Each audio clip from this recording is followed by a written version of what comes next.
Everyone, welcome back to the channel. आज के इस वीडियो में हम केमिस्ट्री के क्वेश्चन देख रहे थे। आज के इस वीडियो में हम फिजिक्स के क्वेश्चन देखेंगे। जैसा कि मैं आपको पहले भी बता चुकी हूँ कि हम आंसर के साथ साथ एक्सप्लेनेशन भी देखते चलेंगे और मैं आपको एक्सप्लेन करती चलूँगी जहाँ मुझे ज़रूरत लगेगी। तो बिना टाइम वेस्ट किए आज के वीडियो में हम आगे बढ़ते हैं। और ये क्वेश्चन बहुत बहुत बहुत इंपॉर्टेंट है आपके एग्जाम के लिए, इसीलिए हर क्वेश्चन को आप ध्यान से देखेंगे और समझेंगे। तो स्टार्ट करते हैं आज का video. Physics is mainly concerned with. Physics किससे मेनली कंसर्न करता है? Living organism? नो, बायोलॉजी होगा ये। Non living system and natural formula? हम आगे के दो ऑप्शन और देख लेते हैं। Spiritual studies? No. History? No. तो हमारा आंसर क्या चला जाएगा? B, non living system and natural phenomena. देख लेंगे हम explanation. B, non living system and natural phenomena. Explanation क्या है इसका? Physics deal with the study of material energy and fundamental forces of nature. अब हम आगे वीडियो में आगे बढ़ते हैं हमारे नेक्स्ट क्वेश्चन की ओर। Who is the father of modern physics? Father of modern physics कौन है? इसका आंसर क्या चला जाएगा? Albert Einstein. अब हम इसका एक्सप्लेनेशन भी देख लेते हैं। एल्बर्ट आइंस्टाइन वो काम किस पे कर रहे थे? Einstein work on relatively quantum mechanics revolutionized physics. अब हम नेक्स्ट क्वेश्चन की ओर आगे बढ़ रहे हैं। Branch of physics will deal with study of motion and it's causes. इसको हम क्या कहते हैं? ये तो आई थिंक सबको आता होगा। हम क्लास 11th में तो मैकेनिक्स ही तो पढ़ते हैं। मैकेनिक्स कहाँ से कहाँ तक है आप लोग बताएंगे? काइनेमेटिक्स से लेकर के कहाँ तक? Rotational motion, NLM, friction, circular motion, ये सब में हम क्या पढ़ते हैं? Study of motion and it's causes. ठीक है, इसमें आई होप कि आपको कोई दिक्कत नहीं होगी।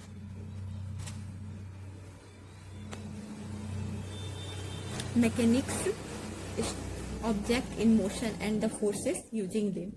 मैकेनिक्स में हम ये स्टडी करते हैं। The fundamental force in nature include all except. कौन कौन सा फंडामेंटल फोर्स है? तो हम इसका एक्सप्लेनेशन देखते हैं। इसका आंसर क्या चला जाएगा? Nuclear fusion force. 4 fundamental force, इसको एज इट इज याद कर लेंगे हम। Gravitational force, electromagnetic force, strong nuclear and weak nuclear force. इसके अलावा जो भी फोर्स होंगे वो फंडामेंटल नहीं होंगे। तो हमारा आंसर क्या चला जाएगा? सी, न्यूक्लियर फ्यूजन फोर्स। ठीक है, अब हम आगे बढ़ते हैं।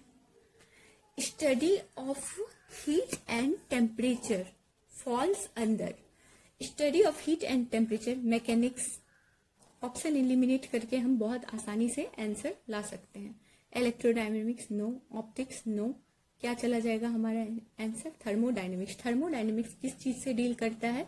हीट एंड टेम्परेचर से। डिग्री सेल्सियस, फ़ारेनहाइट, केल्विन, ये सब हम किस में पढ़ते हैं? थर्मोडायनेमिक्स में। हम इसका एक्सप्लेनेशन भी देख लेते हैं। Thermodynamics focuses on energy transformation, specially क्या चीज से डील करता है? एनर्जी ट्रांसफॉर्मेशन, स्पेशली हीट से। ठीक है, अब हम आगे बढ़ते हैं। ऐसा यूनिट ऑफ फोर्स इज। ऐसा यूनिट फोर्स का क्या होता है? न्यूटन। हम सब जानते हैं ऐसा यूनिट फोर्स का ऐसा यूनिट क्या होता है? न्यूटन। इसमें तो कोई एक्सप्लेनेशन की जरूरत नहीं है I think.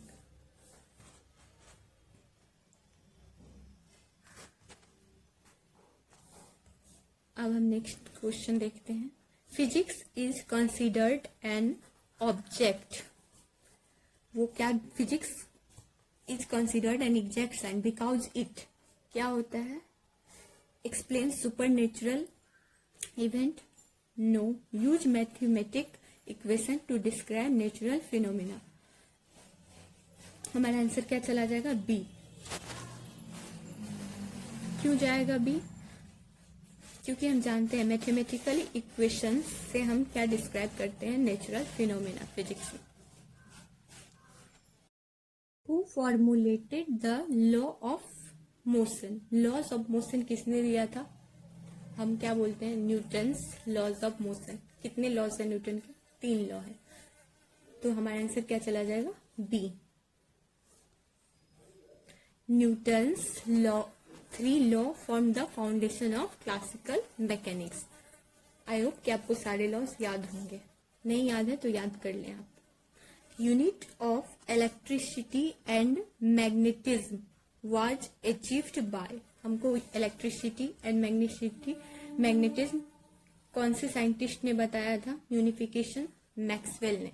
Maxwell distribution law से हम पता करते हैं इलेक्ट्रिसिटी एंड मैग्नेटिज्म का unification. Maxwell equation describe the behaviour of electric and magnetic field. ठीक है। Which force is weakest among the fundamental forces? कौन सा ऐसा फोर्सेस है? फंडामेंटल फोर्स तो हम देख चुके हैं, ये चारों क्या है? हमारे फंडामेंटल फोर्स है। इस सब में वीकेस्ट कौन सा है? Gravitational force. हमारा आंसर क्या चला जाएगा? D, gravitational force. अब हम देखेंगे चैप्टर नंबर 2, ऐसा यूनिट ऑफ लेंथ। ऐसा यूनिट, लेंथ का ऐसा यूनिट क्या होता है? मीटर। ये तो सबको आता होगा। Dimensional formula of force. अब हम लोग फोर्स का फॉर्मूला क्या होता है? Mass into acceleration. ठीक है। और एक्सेलरेशन क्या होता है? Velocity upon time. और वेलोसिटी को हम क्या लिख सकते हैं? Displacement upon time. मतलब टी का क्या होगा? यहाँ नीचे स्क्वायर होगा। तो हमारा आंसर क्या चला जाएगा? mlt-2। इसीलिए हमारा आंसर क्या चला जाएगा? ध्यान से देखेंगे, ए। कैसे आया मैंने आपको सॉल्व करके बता दिया है, एक बार आप अच्छे से देख लेंगे।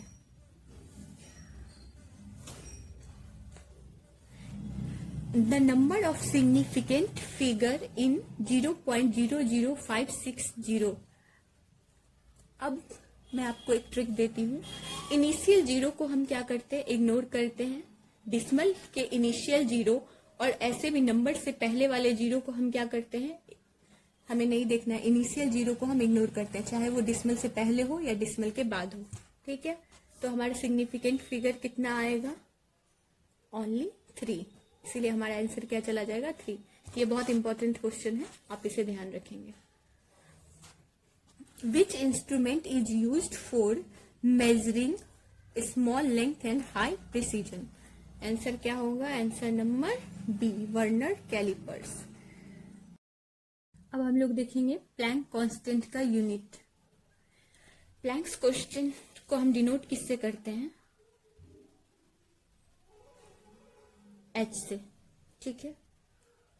अब मैं आपको एक फॉर्मूला बताती हूँ, आपने देखा भी होगा। एच न्यू, न्यू क्या है यहाँ? फ्रीक्वेंसी। और ई इक्वल टू एक और फॉर्मूला होता है क्या? H c by lambda. तो हम क्या करेंगे? इंटरचेंज करके h equal to E lambda by c. अब एनर्जी का यूनिट क्या होता है? जूल। लेमडा मीटर, और नीचे क्या है? सी, मतलब स्पीड ऑफ लाइट, मीटर पर सेकेंड। एक सेकेंड में आपको फिर से बता देती हूँ। मैंने क्या लिखा था? Energy equal to H C by lambda. तो एच से क्या हो जाएगा? E lambda by C. अब एनर्जी का यूनिट क्या होता है? जूल। लेमडा को हम क्या लिखते हैं? मीटर। और सी वेलोसिटी ऑफ लाइट क्या होता है? मीटर पर सेकेंड। m से m कट जाएगा, हमारा आंसर क्या हो जाएगा? Joule second. प्लैंक्स कांस्टेंट का यूनिट क्या होगा? Joule second. अब हम नेक्स्ट क्वेश्चन देखते हैं। Correct representation of 0.00456 in scientific notation. तो इसका आंसर क्या चला जाएगा? जितने इनिशियल जीरो होते हैं उसे हम क्या करते हैं? पावर में ले आते हैं। तो इसीलिए हमारा आंसर क्या चला जाएगा? 4.56 इंटू 10 का power -4। Dimensional formula of energy. Energy का डायमेंशनल फॉर्मूला क्या होता है? mL2T-2। इसके लिए आपको और एक्सप्लेनेशन के लिए आपको डायमेंशनल का पूरा वीडियो देखना पड़ेगा। SI unit of pressure. Pressure का SI यूनिट क्या होता है? पास्कल। प्रेशर क्या होता है? Force per unit area. और इसका SI यूनिट क्या होता है? Pascal. Which method is used to reduce random error in measurement. तो इसका आंसर क्या चला जाएगा? Taking multiple reading and averaging.